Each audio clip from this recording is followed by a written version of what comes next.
Exploración del aparato locomotor de caninos. El conocimiento detallado de la anatomía, la fisiología y de gran variedad de razas y tamaños de los caninos y felinos domésticos son datos fundamentales para tener en cuenta en la interpretación de las evaluaciones semiológicas. El aparato locomotor es plausible de una gran variedad de afecciones, las cuales se pueden dividir en dos grandes grupos, las enfermedades congénitas y las adquiridas. El desarrollo del examen ortopédico rutinario, incluso cuando la consulta responda a otro motivo, favorecerá las posibilidades de detectar alteraciones ortopédicas y o traumatológicas de manera precoz, mejorando en muchos casos las posibilidades terapéuticas. Datos de reseña y anamnesis. Reseña. Es conveniente completar la reseña lo más precisa posible. El conocimiento de las razas y sus cruzas permite evitar errores de interpretación semiológica, ya que existen grandes diferencias anatómicas.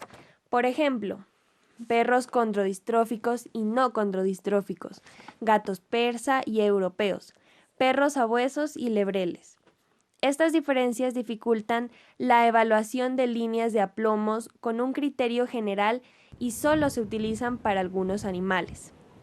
La edad del animal es un dato valioso, ya que puede orientar al clínico hacia enfermedades congénitas, enfermedades del desarrollo en cachorros o alteraciones degenerativas seniles. En relación al sexo del animal, es posible encontrar diferencias en la prevalencia de determinadas afecciones. Examen físico. Los datos obtenidos en la reseña y anamnesis, junto a una exploración detallada del aparato locomotor, permitirán al clínico una aproximación diagnóstica precisa. Inspección general. En una primera observación, se debe evaluar la capacidad del animal para incorporarse o mantenerse en estación. Las lesiones que afectan a un solo miembro permiten la incorporación y la estación, aunque con menor o mayor grado de dificultad. Cuando existen lesiones concurrentes en dos o más miembros, se ve comprometida la incorporación del decúbito e imposibilitada la estación. El examen comienza con la colocación del animal en estación sobre el piso del consultorio, escogiendo de preferencia un lugar tranquilo. Los animales de talla pequeña pueden ubicarse sobre una camilla. De ser necesario sujetar al animal con una correa. No deberá tirarse de ella ni permitirle apoyo al animal contra una pared o resguardarse contra su propietario. El clínico se coloca a corta distancia inspeccionando el manto piloso y piel desde todos los ángulos en busca de heridas, zonas de lamido excesivo, deformaciones, para a continuación prestar especial atención a la conformación, descarga del peso en los miembros y actitud postural. Conformación de los miembros. La conformación está determinada por la constitución muscular y la estructura ósea de los miembros, es decir, la forma. En los caninos y felinos domésticos existen grandes diferencias conformacionales. Descarga de peso. El contacto del pulpejo con el suelo no necesariamente indica una descarga de peso. Se debe evaluar la expansión de los dedos, que debe compararse con el miembro contralateral. Los caninos y felinos domésticos descargan en condiciones normales aproximadamente el 60% de su peso en los miembros anteriores y un 40% en los posteriores. Posición de los miembros. Las alteraciones posturales de los miembros pueden observarse a consecuencia de múltiples factores. Las afecciones detectables son varus, valgus, exorrotación, endorrotación, abducción, hiperextensión o hiperflexión. Todas ellas afectan la correcta distribución y reparto equilibrado del peso corporal en el miembro, alterando la marcha y el sostén. Examen de la marcha. El examen dinámico del animal se utiliza para evaluar la capacidad que posee el animal de trasladarse de un lugar a otro, determinada por la integridad del sistema musculoesquelético y nervioso. ante un trastorno locomotor, permite observar cómo se distribuye la carga en los 4 miembros, localizar cuál es el miembro afectado y obtener una orientación sobre él o los lugares probables de localización de la o las lesiones. Las condiciones ideales para realizar el examen son un lugar amplio y tranquilo fuera del consultorio, sobre una superficie lisa, no demasiado dura, y de ser posible utilizar planos llanos e inclinados.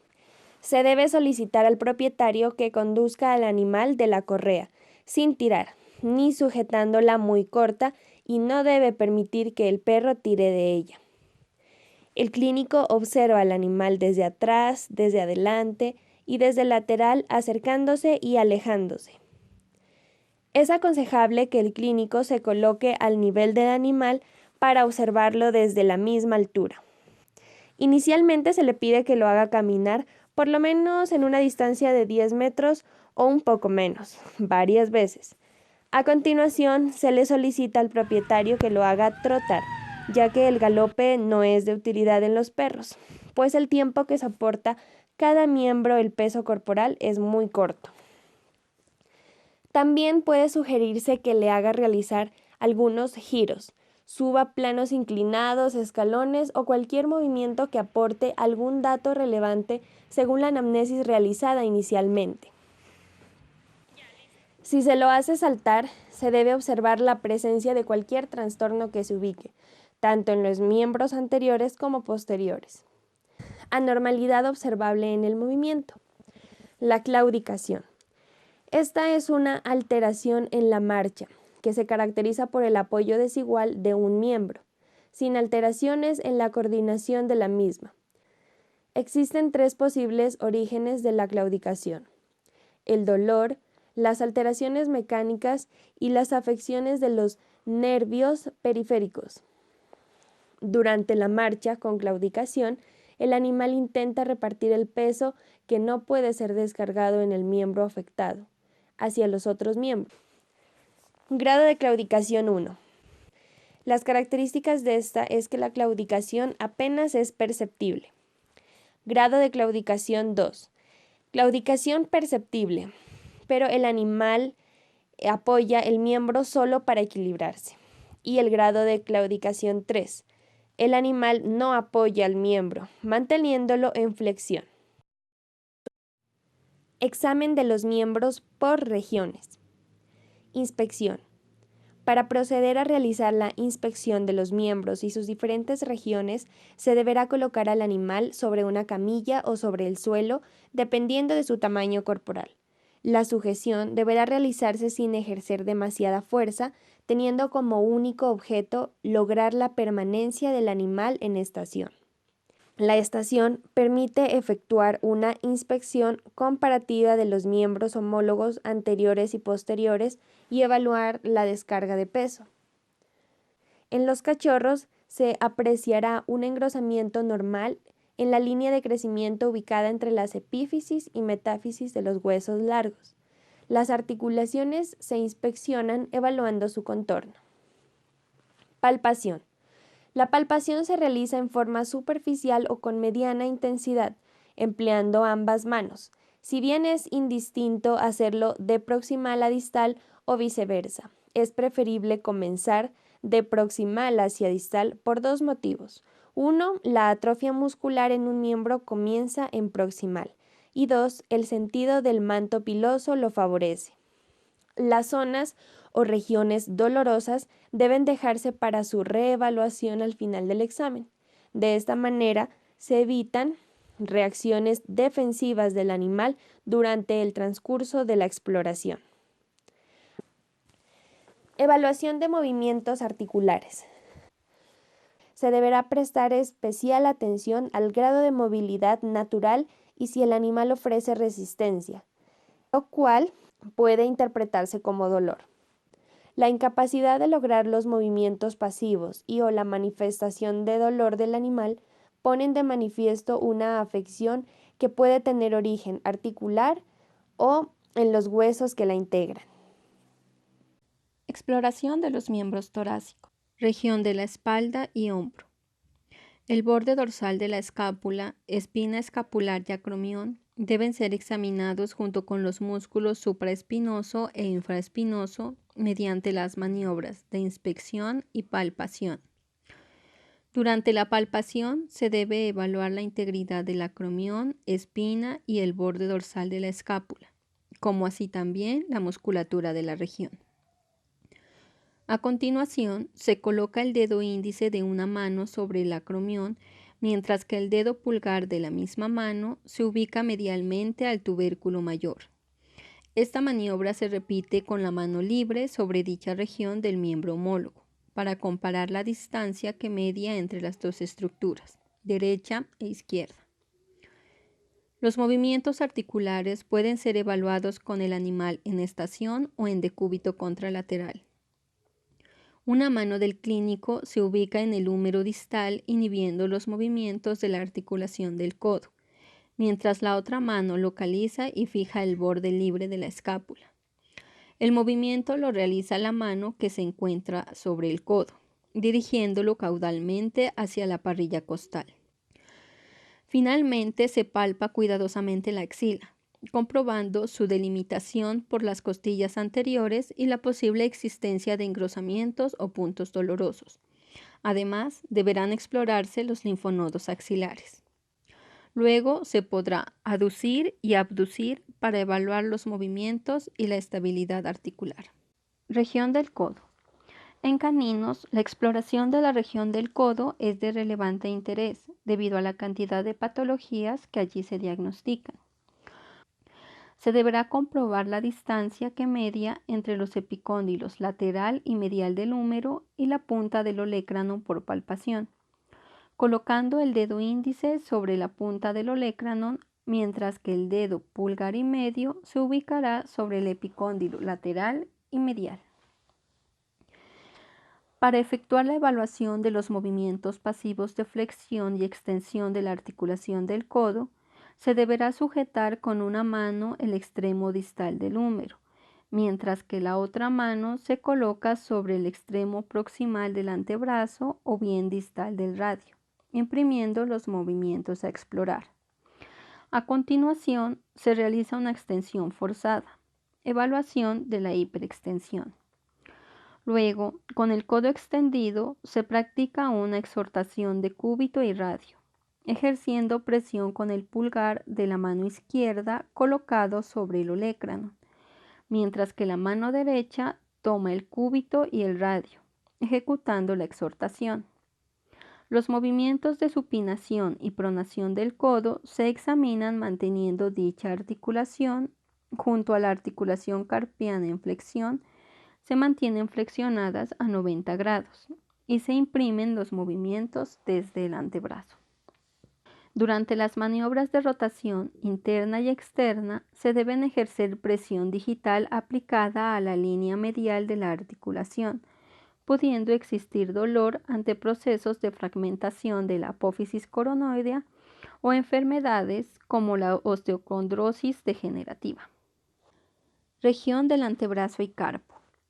La inspección de ambas regiones se realiza en busca de cambios anatómicos y funcionales.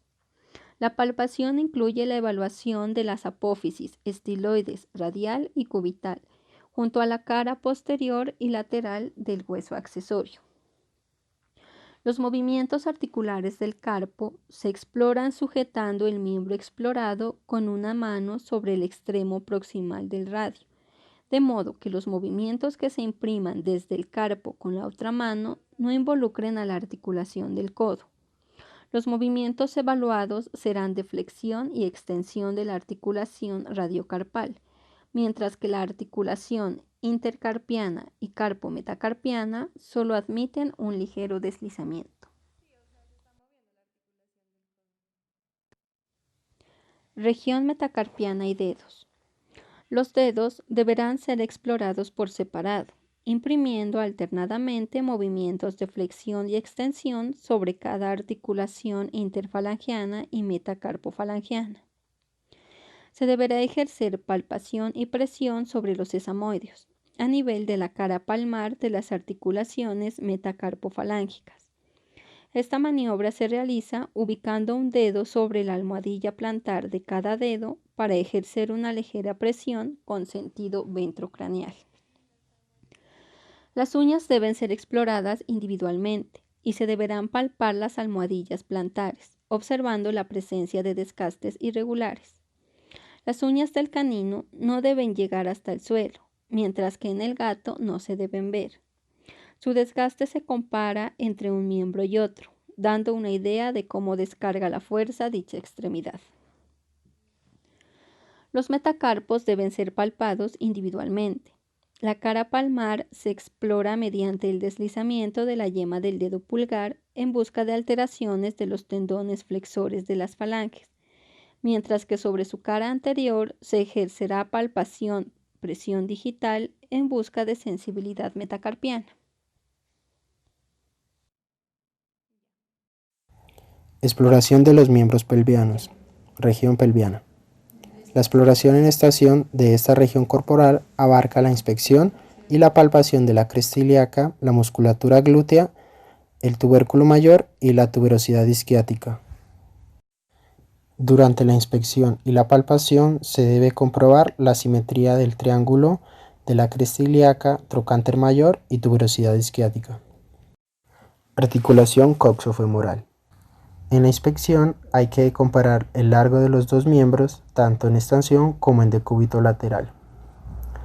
La comparación en decúbito lateral debe llevarse los miembros a la par, tanto en la extensión como en la flexión completa de la articulación.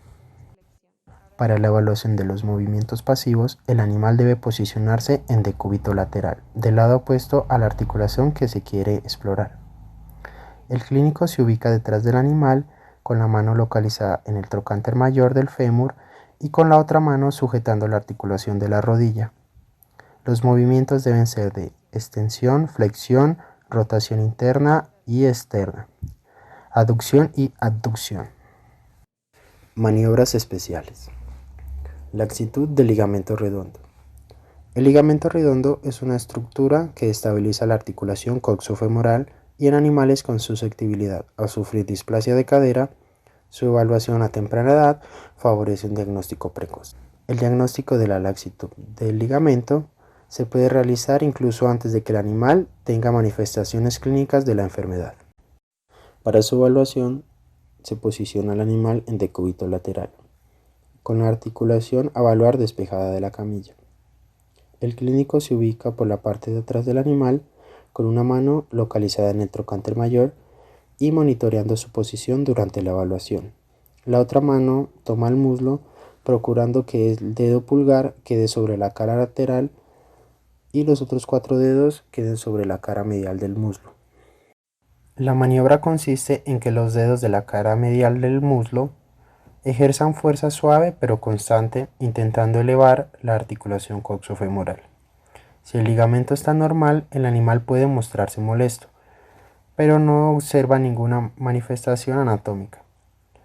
Por el contrario, ante la laxitud, el animal expresa dolor y la mano que monitorea el trocánter mayor registra una ligera elevación, lo que evidencia la cabeza del fémur pierde contacto íntimo con el acetábulo.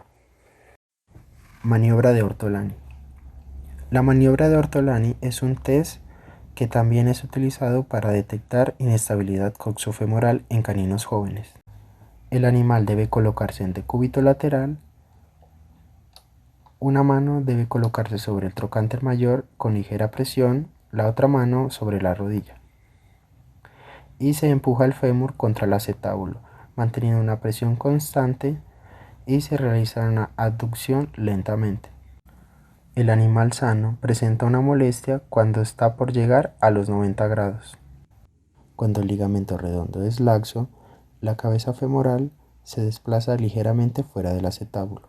Cuando el ángulo de abducción se aproxima a los 60 grados, la cabeza vuelve a ingresar al acetábulo, lo que se percibe como un clic fácilmente perceptible por la mano que está sobre el trocánter mayor. Región de la rodilla. La rodilla es una articulación muy compleja en cuya mecánica los ligamentos cruzados y la rótula desempeñan un papel fundamental. Las alteraciones de esta articulación son causa frecuente de claudicaciones de miembro posterior, que suelen ser confundidas con problemas localizados en la zona de la cadera. Prueba de sentado. Esta prueba es valiosa para localizar patologías de miembro posterior, primariamente de la rodilla, y en segundo término de la articulación coxofemoral. Se le solicita al propietario que haga sentar al paciente. En condiciones normales, el animal se sienta flexionando plenamente las rodillas, con lo cual las tuberosidades calcáneas quedan en cercana proximidad a las tuberosidades isquiáticas. Los tarsos permanecen con una flexión suficiente para permitir que el paciente descanse sobre su región perineal. En las afecciones de la rodilla o de la cadera, el animal se sienta con dificultad y en una posición lateralizada. Los animales con enfermedad crónica pueden extender las rodillas casi por completo al sentarse, evitando así la flexión completa. Palpación. El animal debe posicionarse en decúbito lateral, de manera que la rodilla a evaluar quede liberada. Por ejemplo, si la rodilla a evaluar es la izquierda, debe posicionarse en decúbito lateral derecho. En primer lugar, se debe localizar la cresta de la tibia, para ubicar con mayor facilidad el ligamento rotuliano que se inserta en ella, y la rótula en proximal de este. La palpación de la cresta de la tibia, tendón rotuliano y rótula se realiza con los dedos pulgar e índice. Con la articulación en extensión se prueba la estabilidad rotuliana imprimiéndole alternadamente fuerzas hacia lateral y medial. Debe mantenerse dentro del surco de la tróclea y la maniobra no debe producir dolor ni crepitación. Evaluación de los ligamentos cruzados. Signo de cajón anterior.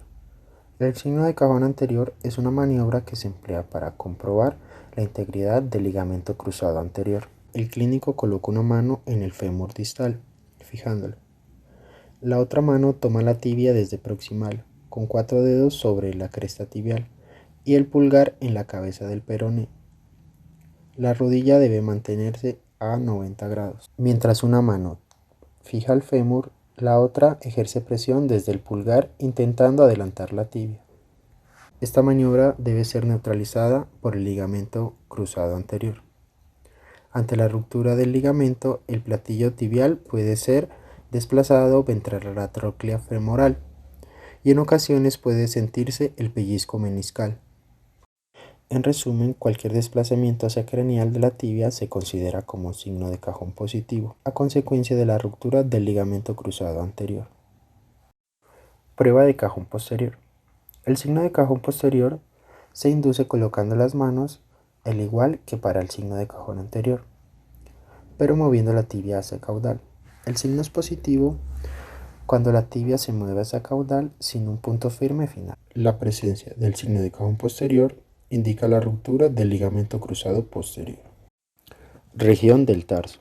Los huesos metatarsianos deben ser palpados individualmente. La articulación tarso-metatarsiana ofrece una movilidad muy reducida y debe evaluarse su estabilidad.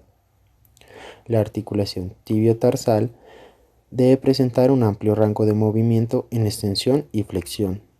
Los movimientos pasivos se realizan con una mano tomando los metatarsos y la otra la tibia distal, colocando un dedo sobre cada malleolo, elevando y descendiendo la región metatarsiana.